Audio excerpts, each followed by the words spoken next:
plaisir de vous retrouver à notre rendez-vous hebdomadaire dans Podium Jeunesse.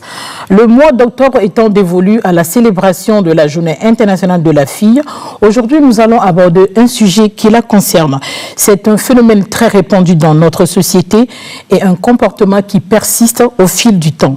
Le harcèlement en ligne, puisque c'est ainsi qu'on le nomme, menace gravement l'intégrité des jeunes filles ou des jeunes femmes la plupart du temps. Souvent, elles sont accusées d'être à l'origine de ces représailles qu'elles subissent en ligne. Les jeunes filles ou les jeunes femmes sont-elles des victimes ou des actrices du cyberharcèlement?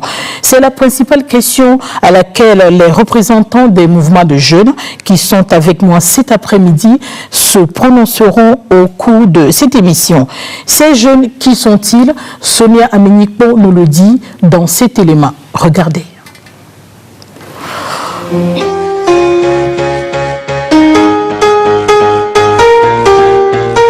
Aujourd'hui, Pélagie est en compagnie de Rosaline Tekuya, agronome de formation, actuellement en master recherche en pathologie végétale.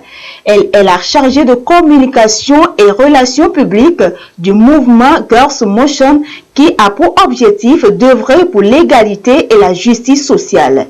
Elle est aussi Amazon 3.0. Landry Adioda, il est étudiant en deuxième année à la faculté des lettres, langues et arts, option anglais à l'université de Lomé. Il est le secrétaire du Youth Panel Lomé et membre du comité d'organisation Les Filles aux commandes. Kekeli Feda, étudiante en fait de parcours licence, maintenance et réseaux informatiques. Elle est membre du mouvement Girls Motion et du comité d'organisation des filles aux commandes. Dorcas et Sylvie, étudiante en Master 1 en sciences de la santé, option médecine. Dorcas a été fille aux commandes en 2019. Elle est une activiste engagée pour la cause d'équité genre, la protection et la promotion des droits des filles et des jeunes femmes. Elle est également ambassadrice de lutte contre les violences faites aux filles et aux femmes et membre active au sein de l'association Alafia Jeune. Retour au plateau de Podium Jeunesse, chers invités, bonsoir et merci d'être là. Avant de rentrer dans le vif du sujet, pouvez-vous nous parler très brièvement des organisations, associations auxquelles vous appartenez? Rosaline. Bonjour Madame Pélagie. Bonjour. Bonjour chers téléspectateurs, je suis Rosaline. Le mouvement Girls Motion est un mouvement créé en 2017 et qui a pour objectif de contribuer à la création d'un environnement sain où toute personne, indépendamment de son sexe, puisse exprimer son plein potentiel sans être confrontée à un obstacle spécifiquement lié à son genre. Merci Landry. Okay, bonjour Madame Pélagie. Bonjour les téléspectateurs. Youth Panel, c'est un groupe de référence de plan international Togo et nous sommes sur tout l'étendue du territoire. Nous œuvrons pour la promotion des droits de la fille et des droits des enfants. Merci. Merci beaucoup Dorcas. Bonsoir, chers téléspectateurs, c'est Dorcas. L'association Alafia Jeune est en effet une branche de l'ONG Alafia. Donc c'est une association qui regroupe en son sein des jeunes filles et hommes qui œuvrent pour le bien-être et l'épanouissement de la jeunesse, mais surtout de la gente féminine. Elle intervient dans 4 domaines: l'éducation, la santé, le leadership et l'entrepreneuriat. Merci beaucoup. Kekeli. Et donc, j'aimerais ajouter que toutes ces organisations, Girls Motion, Youth Panel et Alafia Jeune, travaillent en collaboration avec Plan International sur le projet Girls Lead, qui a pour objectif de renforcer les capacités et l'engagement citoyen des jeunes filles. Merci. Merci beaucoup. Le 11 octobre passé, le monde entier a célébré la 9e journée internationale de la fille. Mais avant de parler du sujet, je dis le thème sous lequel a été placée cette célébration, il importe de faire une historique sommaire de cette journée. Kekeli. Merci. La journée internationale de la jeune fille a été initiée en 2011, précisément en décembre, et a été célébrée pour la première fois en 2012. Donc cette année, nous sommes à la 9e célébration.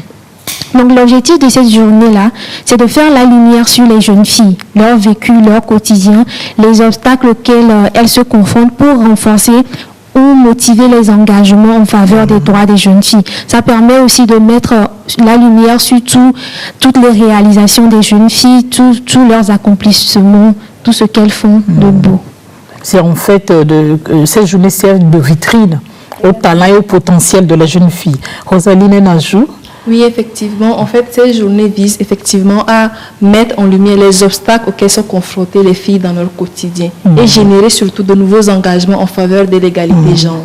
Il faut que les organisations nationales, internationales, les gouvernements et autres puissent décider de mettre effectivement les recommandations internationales pour atteindre le plus tôt l'égalité genre. Donc chaque année, l'événement est toujours placé sous un thème.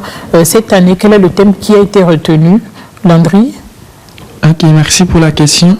Cette année, le thème mondial choisi par les Nations Unies, c'est « Ma voix, l'égalité pour notre avenir ». Et comment le comprends-tu? Pour cela, nous devons, pour notre voix, prendre notre voix pour essayer de prôner l'égalité genre. Du fait que les femmes ou bien les filles et les garçons doivent avoir les mêmes pouvoirs, les mêmes libertés, les mêmes représentations. Mais je pense aussi que ce thème est au niveau des Nations Unies, mais il y a un autre thème qui a été retenu par plan international qui est la liberté en ligne. C'est sur ce thème que nous avons beaucoup travaillé cette année. La liberté en ligne, ça signifie quoi exactement, Dorcas? D'accord. Plan international a voulu être plus spécifique dans le choix de son thème. La liberté en ligne parce que actuellement les plateformes virtuelles font partie intégrante de nos quotidiens. Donc, nous sommes tout le temps connectés, soit pour communiquer avec nos amis, soit pour créer et générer de nouveaux engagements en faveur de l'égalité des filles. Donc, il faut que ces plateformes soient sécurisées pour que les filles puissent naviguer librement et en toute sécurité. Mais aussi, Plan International a choisi ce thème parce qu'il fait partie de la deuxième revendication de la campagne Girls Get Equal, qui est une campagne qui est en cours dans 62 pays, dont le Togo. C'est la campagne aux filles l'égalité. Une campagne qui veut que toutes les filles, dans toute leur diversité, aient un pouvoir égal sur leur corps et puissent façonner le monde qui les entoure. Donc, Plan International veut que lors de la célébration de cette journée internationale de la fille, que toutes les filles dans le monde aient un libre accès, un accès équitable à Internet et aux réseaux sociaux. Merci. Ok, Kelly. Oui, pour ajouter, Plan International, ce qui a vraiment motivé le choix de ce thème, c'est que Plan International a réalisé une étude auprès de 14 000 filles dans 22 pays sur leur vécu quotidien sur les réseaux sociaux. Et plus de la moitié de ces filles-là ont déclaré avoir déjà fait l'objet de harcèlement en ligne. Donc, il a paru important pour Plan International et ses partenaires de jeunes que nous sommes de mener des actions pour sécuriser Internet pour les filles. Rosalie. On peut dire que ce thème-là tombe bien avec la pandémie Covid-19 que nous vivons tous et que toutes les activités sont déplacées en ligne. Donc, il faut que cet endroit-là, Internet, en fait, soit sécurisé pour tout le monde, pour qu'on puisse mener nos activités en toute liberté, sans être confronté à un obstacle particulier juste parce qu'on est fille. Il faut dire aussi que tout cet effort au niveau du système des Nations Unies, au niveau de plan international, depuis quelques années, vise à encourager les filles elles-mêmes à porter leur voix haute, vise à encourager les filles elles-mêmes à mener leurs propres revendications afin que les droits des femmes soient considérés au même droit que les droits des hommes, avec grand H. Merci beaucoup pour ce tour. À présent, nous allons nous intéresser au sujet qui nous réunit cet après-midi, le harcèlement en ligne. Et Kekele, comment toi tu le définis, le harcèlement en ligne? Tout d'abord, le harcèlement, c'est tout propos, tout acte perpétré contre quelqu'un qui peut être interprété par cette personne-là comme discriminatoire, violent ou encore humiliant, qui est maintenant basé peut-être sur son genre, sur sa provenance, son ethnie ou encore un handicap éventuel. Donc maintenant, quand on parle de harcèlement en ligne, c'est quand ces violences sont perpétrées à travers un système informatique. Donc dans notre cas, peut-être les réseaux sociaux, Facebook, WhatsApp, Twitter, Instagram, etc. Landry, un ajout? Ok, je vais dans le même sens que Kekili, en ajoutant que le harcèlement, en fait, ce sont des actions faites contre le gré de quelqu'un. Donc, du coup, lorsqu'on parle de l'harcèlement en ligne, comme elle l'a dit maintenant, ce sont ces actions-là menées sur les réseaux sociaux, même pas seulement sur les réseaux sociaux, même sur Internet. les réseaux sociaux sont un peu différents de l'Internet en fait. Du coup, c'est virtuel. Ça se fait sur les plateformes virtuelles. Merci. Rosaline, est-ce qu'on peut dire que le harcèlement en ligne existe au Togo? Oui, effectivement, ça existe au Togo. J'en ai été victime. Je pense que toutes les personnes ici ont été victimes d'une manière ou d'une autre. On a tous connu le cas célèbre qui a circulé sur Internet la dernière fois où une jeune femme a vu sa réputation détruite parce que son ex-petite amie a décidé de se venger contre elle en publiant ses photos et en montant des vidéos pornographiques d'elle. À chaque fois, tu as droit à des bébés savants en inbox juste parce que tu es sur Facebook. Tu ne publies même pas ta photo en fait. Tu as des droits à des bébés ça va, ou que je t'aime, ou en fait des avances auxquelles tu n'es pas réceptif. Et quand tu oses dire que non, je ne suis pas intéressée, bah on commence par dire tu te prends pour qui? Tu prends la grosse tête, etc. Et on a, pour ceux qui sont très actifs sur Instagram et Twitter, il y a eu récemment si je peux l'appeler comme ça, un scandale sur la plateforme Instagram et Twitter dans la communauté togolaise où on a découvert qu'un homme qui vit en France, c'est un Togolais qui vit en France, qui se cache derrière un compte communautaire et qui harcelait depuis plusieurs années en fait des filles togolaises, que ce soit les nouvelles arrivées en France. Et il a eu même accès à certaines filles en fait, il a pu tromper certaines filles, il en a abusé d'elles ou a abusé de leur confiance en fait. Il en a fait chanter d'autres avec des photos. Et parmi toutes celles-là, on a découvert même qu'il y a une fille de 14 ans qui a été harcelée par ce monsieur-là. Donc le harcèlement existe bel et bien au Togo. Tu disais tout à l'heure que tous ceux qui sont au plateau avec nous ont été victimes. Donc, ça en a été victime? Oui, j'en ai été victime. Comment ça s'est passé? Lorsque j'ai commencé à utiliser Facebook tout récemment, c'était en 2014, lorsque j'ai commencé à utiliser Facebook. Il y avait un inconnu qui m'avait envoyé une invitation. Moi, je me disais, les réseaux sociaux, c'est pour se faire de nouvelles connaissances. Donc, j'ai accepté les invitations. On a commencé à causer. C'était un peu détendu, tout. Et puis, arrivé à un certain moment, la personne a commencé à envoyer les photos de ses parties intimes.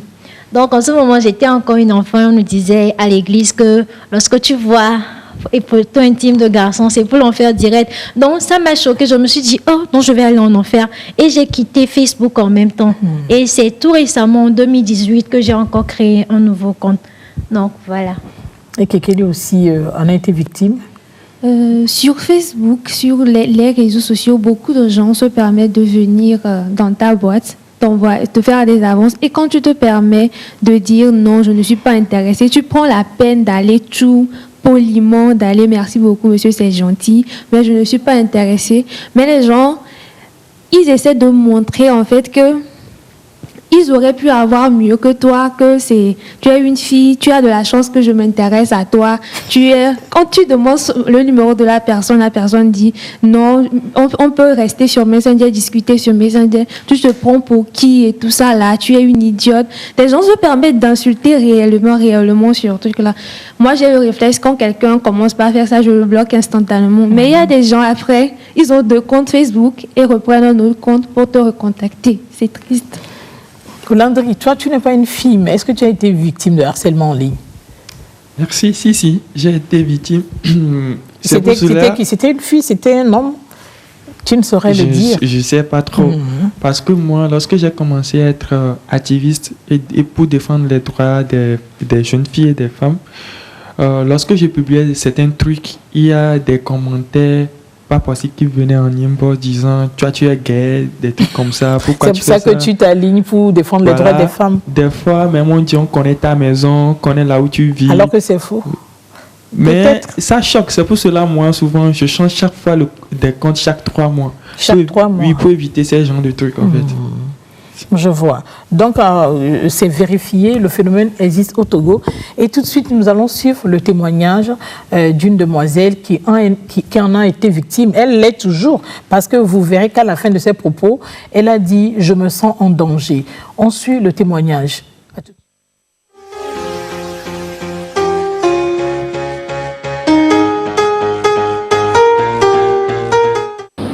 On était amis sur Facebook. On s'écrivait, il commentait toujours mes posts, me félicitait. Cela s'est transformé du jour au lendemain en des bébés je t'aime, bébé je veux que toi, bébé tu me plais. Et là je ne répondais plus carrément à ces messages. Un jour, il m'appela. Je ne répondais pas. Il insista plusieurs fois. Et cela continuait des jours, des mois. Après, il passa un appel vidéo. Le jour-là, je ne savais pas et par mes gars, j'ai cliqué sur le compte. C'est là le monsieur était en train de se masturber et me demandait si je voyais l'acte et que cela me tentait. J'étais tellement choquée, j'ai tout de suite déposé mon téléphone et je me suis assise. Je n'ai pas répondu. Après cela, il continuait par les messages, les je t'aime, les je veux de toi. Et cela a abouti à des menaces pour dire les réseaux sociaux c'est petit, tu ne veux pas reprendre, tu es plus belle que qui, tu es qui, je peux t'avoir facilement. Je répondais toujours par le silence. Ces agissements ont commencé il y a de cela 2 ans. Je n'ai pas eu le courage de le bloquer parce que c'est un monsieur influent de ma communauté que je connais bien. J'ai peur des répercussions sur ma vie et je me sens en danger.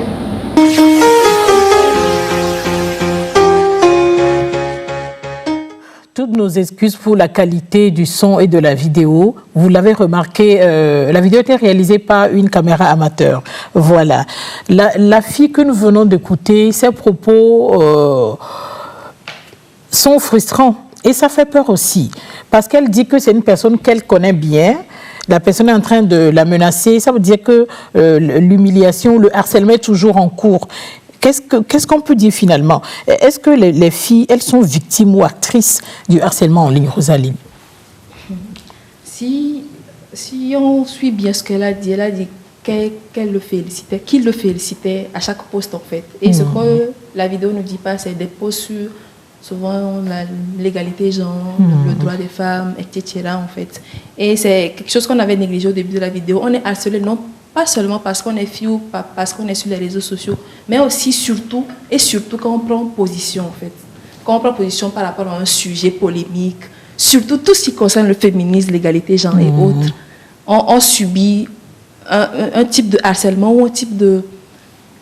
Oui, en fait, qui ne va pas dans le sens du débat d'idées. En fait, j'ai même mon idée, mais tu ne vas pas dans le sens du débat d'idées, mais tu vas dans le sens de tu es fille, tu n'as pas ton mot à dire. Donc, quand on subit ça, en fait, et que on subit des choses comme ça, quand on se positionne sur un sujet, quand on subit des harcèlements ou ce genre de réponse-là, c'est difficile de poster la prochaine fois. Donc, quand ça t'arrive, le meilleur moyen... Tu voudrais dire que c'est une façon de la museler ou d'éteindre son activisme? Oui, c'est un moyen sûr pour les harceleurs de déteindre leur activisme parce qu'ils pensent en fait qu'en te répétant à chaque fois que tu n'as pas le droit de parler, que l'égalité genre, vous ne l'atteindrez jamais. Moi, on m'a déjà dit ça en fait, que oubliez ce que vous appelez l'égalité genre là, vous ne l'atteindrez jamais parce que le monde est ainsi fait.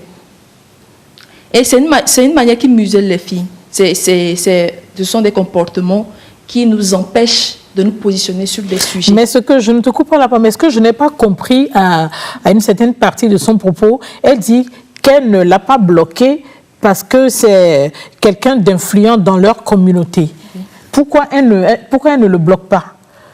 Si elle est vraiment harcelée, est-ce qu'elle a un intérêt? Mais je me pose des questions. Des fois, des filles postent des images un peu choquantes, non, mais des images nues d'elles ou des images osées, voilà le vrai mot, des images osées d'elles sur les réseaux sociaux, sur Internet, et des gens en profitent pour les harceler. Dans ce cas, est-ce qu'elles ne sont pas elles-mêmes à l'origine de ces représailles, comme je le disais à l'entame de cette émission?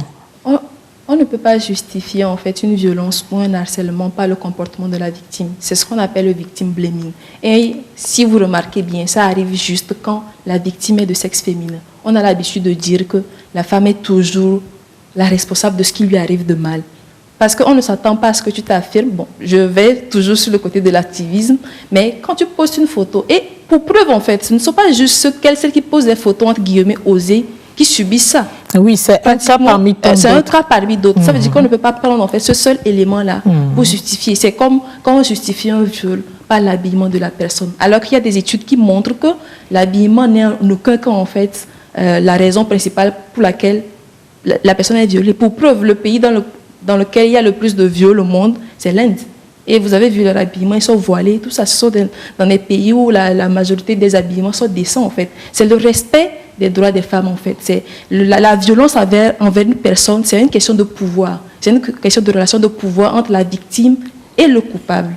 Donc, ce n'est pas ce que forcément la victime fait qui justifie l'acte. Donc, on ne peut pas justifier un acte. Je vais revenir, je te comprends, mais je vais revenir sur le témoignage avec Kekeli. Supposons que c'est Kekeli qui se retrouve dans ce cas, la personne te harcèle, c'est une personne influente de ta communauté, disons de ton environnement, et c'est pour ça que tu n'arrives pas à le bloquer.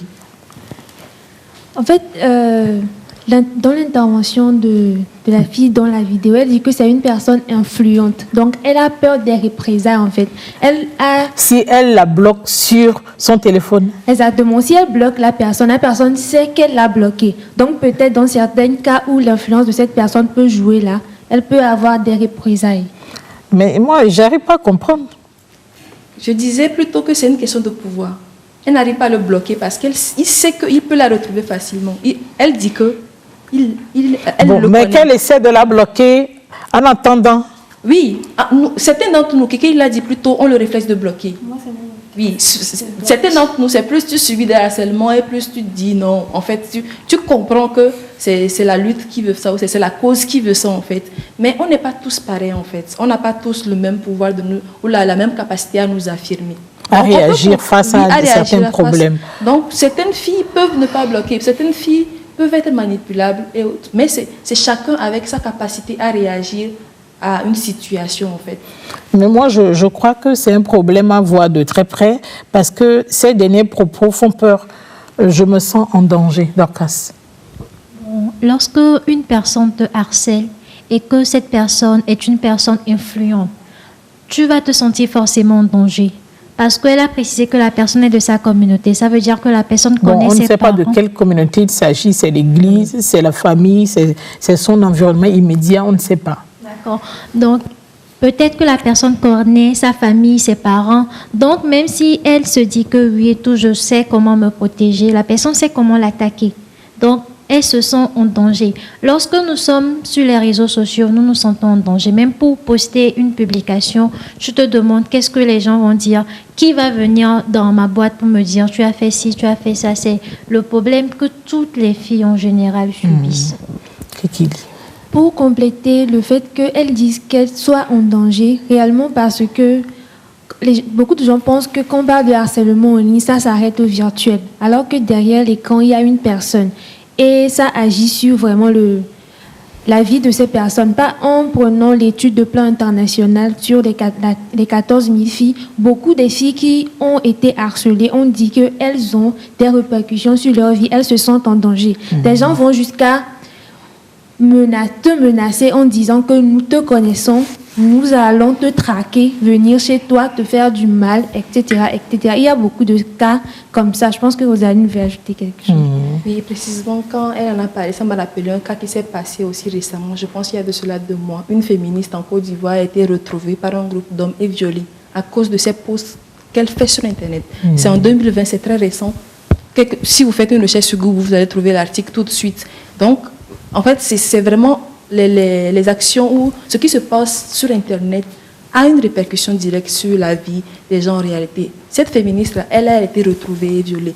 D'autres personnes ne subissent pas autant, mais en fait, ça a une répercussion sur elle-même.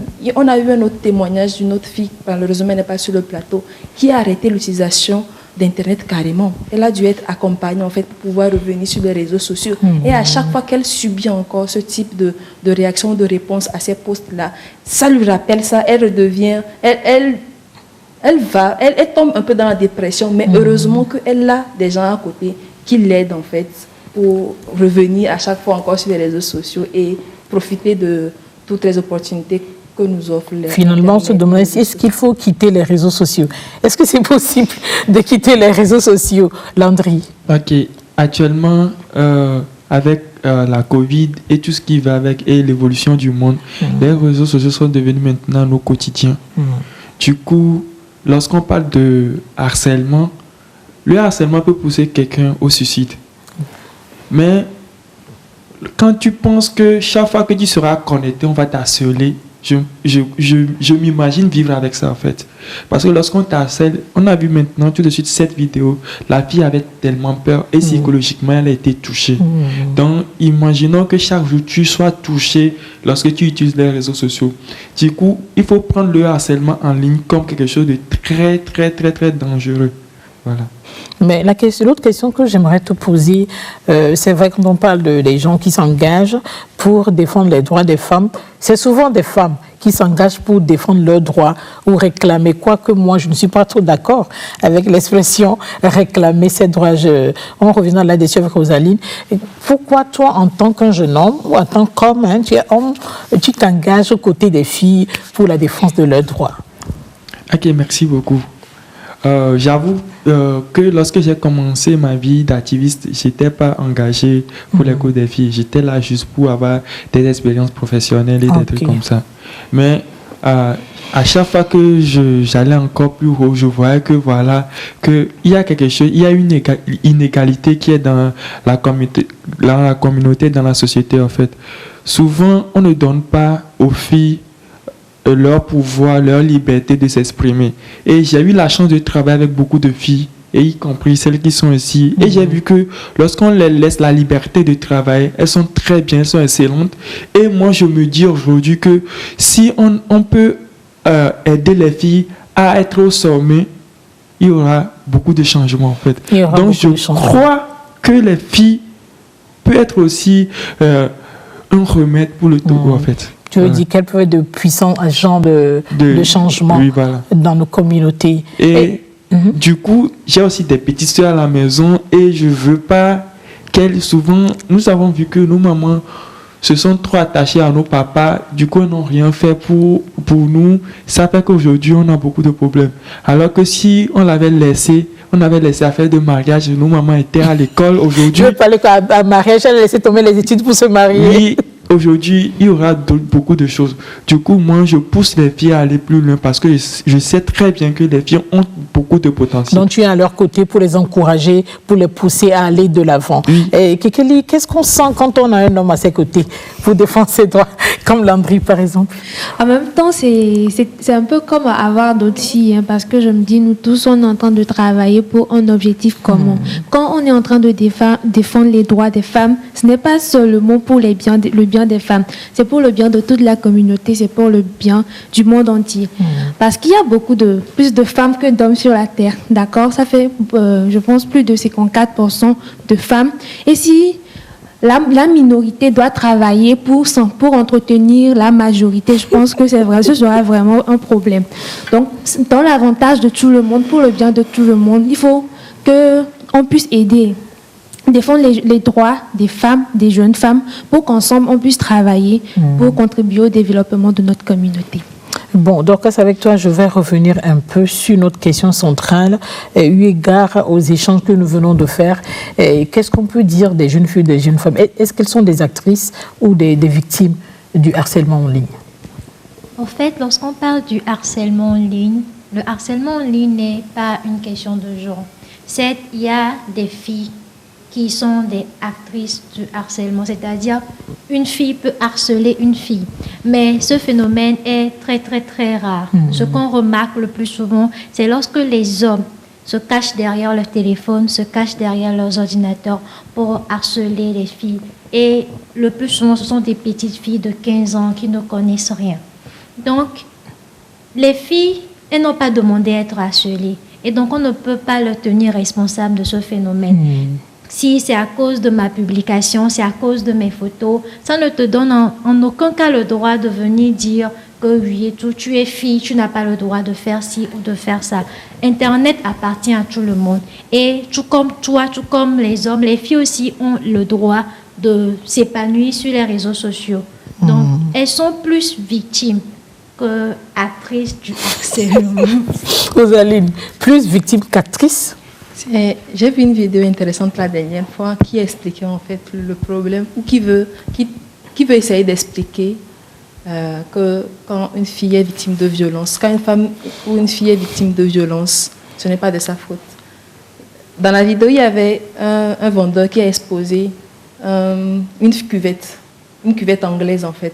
Les toilettes, ce qu'on a dans les toilettes, une cuvette anglaise qui est exposée pour vendre en fait. Et il y a une femme qui est venue, elle avait envie de pisser et elle a pissé directement dans la cuvette qui a été exposée.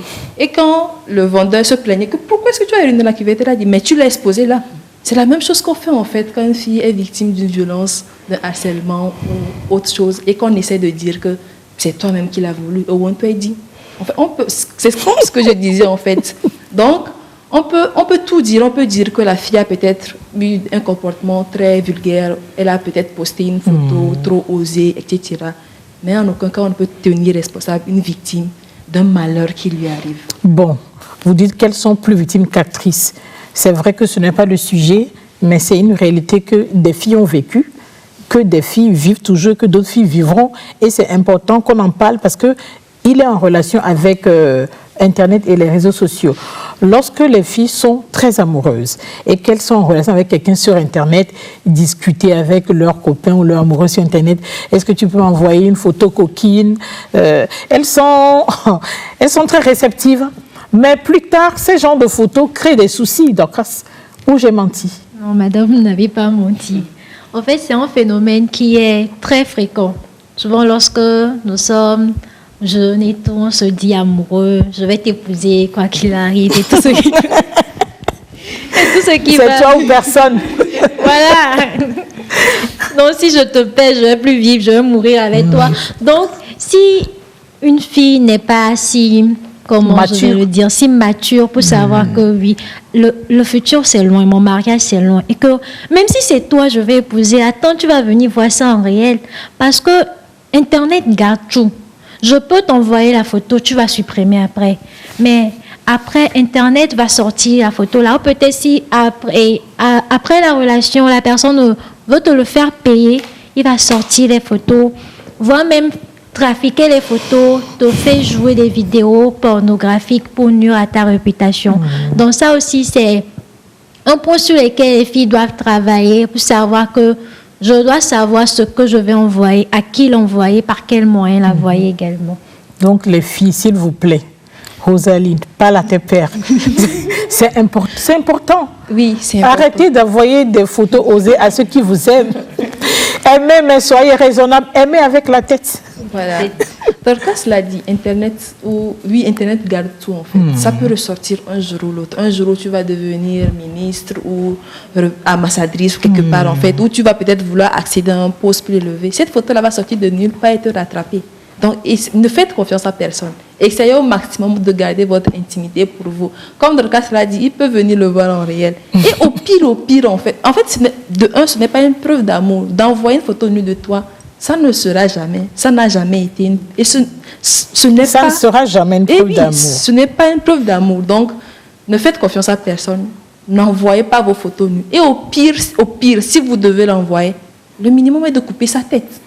C'est que, au moins, n'envoie pas un détail qui peut te faire reconnaître. Mais est-ce que tu sais qu'il y a des filles qui harcèlent des garçons et des hommes avec des photos de leur intimité?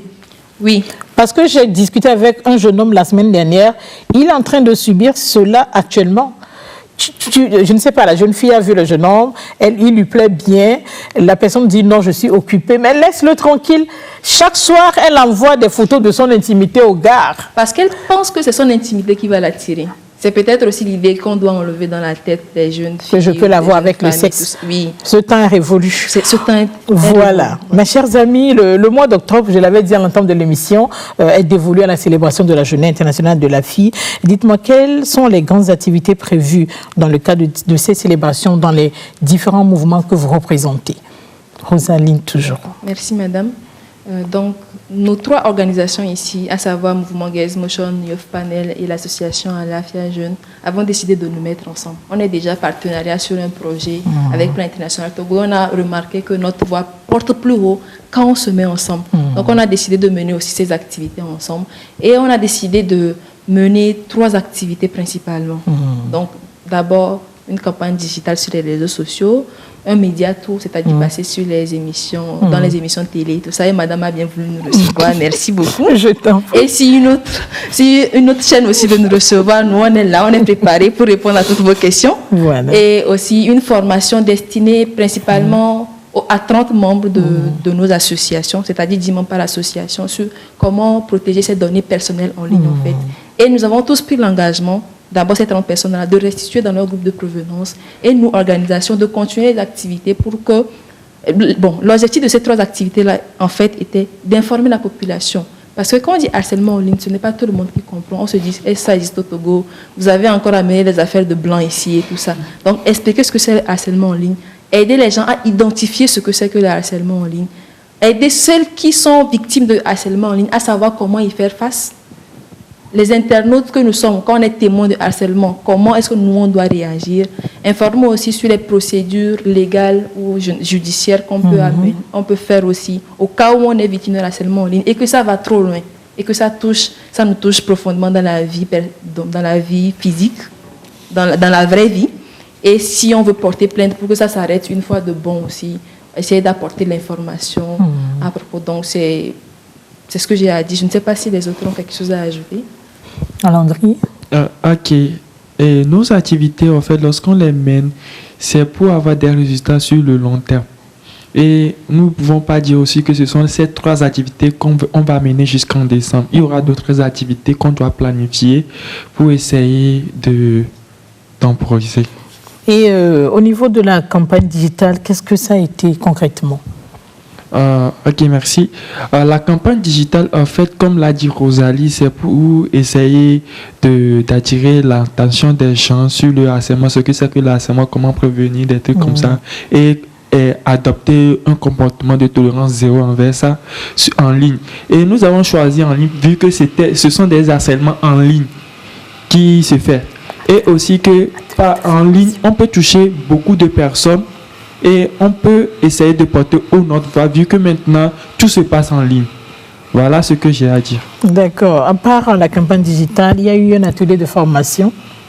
Oui, l'atelier de formation a été fait pour, comme on l'a dit tout de suite, sensibiliser des gens, leur montrer aussi comment protéger leurs données en ligne. Comme ce dont on parlait tout de suite, envoyer les photos en ligne, montrer aux gens les réflexes qu'on doit avoir en ligne pour ne pas demain avoir... Ne pas s'exposer. Pour ne pas s'exposer, exactement. Et à part la formation aussi, nous avons eu à faire une conférence de presse qui a permis de faire un plaidoyer au niveau du gouvernement, des médias, pour engager des actions pour la défense des droits des jeunes filles et leur protection en ligne. Et aussi, on a eu à présenter le rapport de plan international sur le harcèlement en ligne, la liberté en ligne. Exactement. Donc, quels sont les messages clés à retenir par rapport à toutes ces activités? Les messages clés à retenir sont: le harcèlement en ligne est un phénomène réel et grave. Et cela laisse des dommages psychologiques, même lorsque la personne se déconnecte. Il y a ce sentiment d'insécurité-là qui reste, ce sentiment d'être poursuivi et voire même d'être harcelé en physique. Donc il faut que cela cesse. Il faut que la communauté adopte une tolérance zéro envers le harcèlement en ligne. Et il faut que les filles ou toute autre personne, lorsqu'ils sont harcelés, qu'elles dénoncent ce phénomène afin que les auteurs soient traduits en justice. Merci beaucoup. Rosaline, tout à l'heure, je crois que beaucoup de personnes ont suivi la vidéo que nous avons fait passer et c'est certain qu'il y a des filles qui sont en train de vivre le même phénomène actuellement. Donc comment pensez-vous qu'on puisse contribuer à créer un espace sécurisé pour les filles en ligne? D'abord, il faut que les coupables soient punis. Les coupables de ces harcèlements-là, surtout ceux qui vont jusqu'à dans ta vie privée, dans ta vie personnelle, et que ça a des réelles répercussions, jusqu'à ce que tu ne te sentes pas en liberté ou en sécurité dans ta propre maison, c'est grave et il faut le signaler. Et il faut que, en le signalant en fait, il faut que tu sois sûr que des actions seront menées pour assurer ta sécurité. Et c'est ça en fait.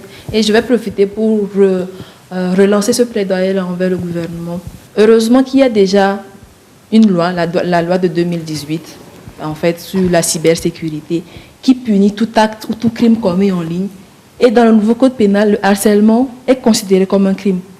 Donc il y a ce cadre-là. Il y a aussi la cellule de lutte contre la cybercriminalité qui se trouve au niveau de la direction centrale de la police judiciaire, juste au niveau de la colombe de la paix, qui recueille en fait toutes ces plaintes-là. Si vous êtes victime de harcèlement en ligne et si ça a une répercussion grave sur votre vie, sur votre vraie vie, allez porter plainte à ce niveau-là. Ils prendront soin de l'affaire. Ce qu'ils m'ont expliqué comme procédure, c'est que la victime vient, elle explique ce qui s'est passé, elle donne toutes les informations sur elle-même et toutes les informations qu'elle a sur le coupable. Si ces informations ne sont pas exhaustives, ils mènent une investigation qui peut être en physique ou en ligne. Et ils tiennent au courant la victime. Ils m'ont assuré qu'ils tiennent la victime au courant de toute la procédure, de comment ça avance, de quelles nouvelles informations dont ils ont besoin pour mener à bien l'enfer, jusqu'à traduire l'affaire devant la justice et que la personne soit jugée suivant le nouveau code pénal et la loi de lutte contre la cybercriminalité. Donc j'encourage toutes les filles, si vous ne vous sentez pas en sécurité à cause d'un internaute, que ce soit une femme ou un homme, quel que soit son sexe en fait, si vous ne vous sentez pas en sécurité, qu'elle soit une personne influente ou pas, allez signaler ça au niveau de la cellule de lutte contre la cybercriminalité. Et bon, pour revenir à mon plaidoyer, il faut en fait qu'on sente que quand on va signaler, c'est vraiment pris en compte, que l'affaire est traitée, que les coupables sont punis. Parce que si je suis un harceleur, que je sais que je risque peut-être 2 ans d'emprisonnement et 1 million d'amende, je vais réfléchir à 2 fois avant d'harceler une fille ou de menacer une fille. Donc il faut qu'on sente que ça travaille vraiment. Les mesures sont là, mais il faut qu'on sente que ça travaille vraiment. Ou tu voudrais que les lois agissent comme ça devrait? Oui, qu'ils agissent, qu'elles soient vulgarisées. Parce que combien de personnes déjà savent qu'il y a une loi spécifique de lutte contre tous les crimes qui se passent en ligne? Combien de personnes savent qu'il y a une cellule à ce niveau-là auprès de laquelle je peux dénoncer le cas et que ça sera effectivement traité? Donc il faut une vulgarisation de ces lois ou de ces cadres de traitement de ces violences-là et aussi peut-être une communication. Je sais que l'armée n'a pas tendance à communiquer, mais il faut qu'ils nous disent que voilà, on a tel cas s'est passé en ligne. Qu'elle a créé pour régler ce problème. Ils ont l'habitude de présenter les voleurs et les dealers de drogue et tout ça, mais peut-être que si on spécifiait plus, celui-ci a harcelé tel en ligne, parce qu'on a l'habitude de penser que ça se passe en ligne, donc c'est pas trop ça. Donc s'il présente le cas, celui-ci a harcelé telle personne en ligne, il a été arrêté, et voilà ce que vous encourez si vous faites le même acte. Je pense qu'on va un peu se maîtriser en ligne. Et arrêter de le faire. Landry, quel sera ton coup de cœur par rapport à ce phénomène? Pour finir. En fait, j'aimerais dire que voilà, ceux qui aussi relaient les images à caractère pornographique des autres, j'aimerais dire que c'est punissable. Il faut qu'on les punisse aussi. Parce que lorsqu'on t'envoie quelque chose sur quelqu'un et ne vulgarise pas ces informations. Oui, c'est pas seulement le harceleur qu'on doit punir, mais ceux qui aussi partagent ça. Parce que lorsque ça vient en même temps, comme phénomène mimé, on partage. Il faut qu'on les poursuive aussi, on les arrête, on les punisse selon la loi et ils vont essayer d'arrêter. Moi, ce que je veux vraiment, c'est que ces lois-là soient vulgarisées au niveau des organisations de la société civile, relayées par nos pairs pour que ça soit quelque chose maintenant, comme on dit, violer un feu rouge, c'est un délit. L'harcèlement aussi, c'est quelque chose qu'on doit punir. Voilà, merci beaucoup. Merci. Le cri des cœurs de Kekeli. Alors moi, j'aimerais m'adresser à nos consoeurs, à mes frères et à mes sœurs. Si vous êtes victime de harcèlement en ligne, dénoncez. Dénoncez. Et votre voix sera prise en compte, en fait. C'est vraiment important de ne pas rester dans son coin et de dire que je vais supporter, parce que ça peut avoir de graves répercussions sur vous. Donc quand vous êtes victime de harcèlement, dénoncez. Et je pense qu'il est aussi important de vraiment sensibiliser les gens sur le harcèlement en ligne pour dire que ce n'est pas seulement du virtuel. Ce que vous faites comme une blague, on se dit qu'on est en train de blaguer avec la personne, en train de s'amuser juste pour se détendre, ça peut avoir de réelles conséquences sur la vie d'une personne. Ça peut même amener des gens au suicide. Il y a eu des cas qu'on a lus dans le rapport. Donc vraiment, il faut dénoncer. Merci. D'accord, moi je lancerai un appel au système des Nations Unies qui mette en place une collecte de données afin qu'on recueille ce que les filles vivent réellement sur le terrain. Non, ils peuvent mettre des cellules en place dans tous les pays pour que nos actions puissent être plus spécifiques et qu'il y ait plus de poids. Les Nations Unies aussi peuvent utiliser leur influence et leur pouvoir sur les gouvernements afin qu'ils mettent en place des systèmes de dénonciation et de punition des auteurs. Je lancerai également un appel aux entreprises des plateformes et des réseaux sociaux pour le renforcement de la protection de nos données personnelles, mais aussi la mise en place des mécanismes de dénonciation spécifiques, efficaces, faciles d'accès et plus spécifiques sur les violences basées sur le genre. Merci. Je vous remercie pour votre passage à l'émission. Merci beaucoup pour ces informations que vous avez portées à l'endroit au niveau de la population, surtout les jeunes filles et les jeunes femmes, pour qu'elles puissent savoir comment prendre soin de leurs données sur les réseaux sociaux et surtout à la gente féminine, à la gente masculine plutôt, qu'on a besoin d'elles à côté de nous, pas pour réclamer nos droits, mais pour les valoriser. Rosalie, pour valoriser les droits. Chers amis de Podium Jeunesse, nous sommes à la fin de nos échanges d'aujourd'hui, à l'heure où la jeune génération passe beaucoup de temps chaque jour sur les réseaux sociaux. La question du cyberharcèlement doit être prise très au sérieux pour que rien ne fasse obstacle à la pleine participation des jeunes filles et des jeunes femmes dans tous les domaines de la vie. Aujourd'hui au plateau, j'ai été accompagnée de ma gauche vers ma droite de Rosaline Tchekuya. Elle est chargée de communication de Girls Motion. Rosaline Tchekuya, chargée de communication de Girls Motion. Ensuite, nous avons Landry Adioda. Il est le secrétaire de Youth Panel. Ensuite, nous avons Kekeli Feda. Elle est membre de Girls Motion et bénéficiaire du projet Girls Get Equal. Voilà Kekeli Feda que vous allez voir tout à l'heure. Elle est membre de Girls Motion.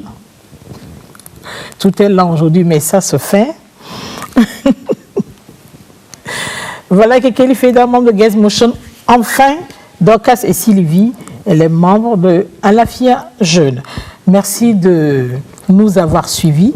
Merci à toute l'équipe de la réalisation. Je vous retrouve le samedi prochain à 16h. À bientôt.